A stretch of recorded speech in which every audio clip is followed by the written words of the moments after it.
In this section, we will explore how relays are drawn in schematics. Relays are typically shown as a box. Inside the box, you can see the electromagnetic coil with its terminals. Let's also include terminal numbers for the coil. Now we will add the electrical switch contacts, including the terminal numbers.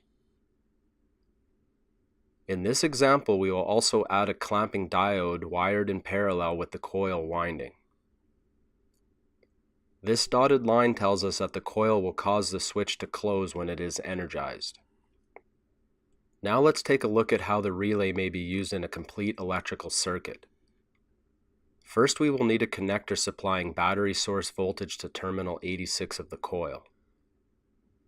This will provide current to the control side of the relay.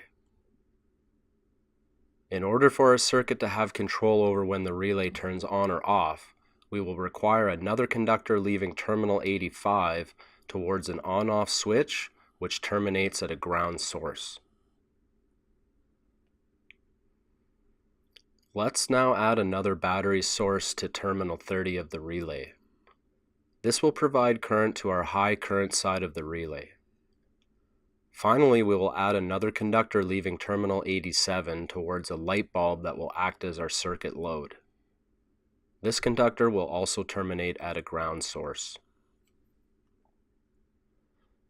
Now that we have a complete circuit drawn, let's look at how we can control the operation of the load device. In order to supply current to the light bulb, we must first energize the electromagnetic coil in the relay. Closing the switch on the control side of the relay circuit will allow current to flow through the coil, causing a magnetic field. This magnetic field will now attract the electrical switch contact lever, causing it to close.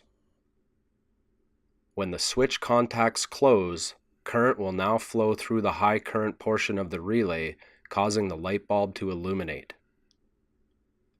When the control side switch opens, the magnetic field collapses, causing the high side switch to open and the bulb to turn off.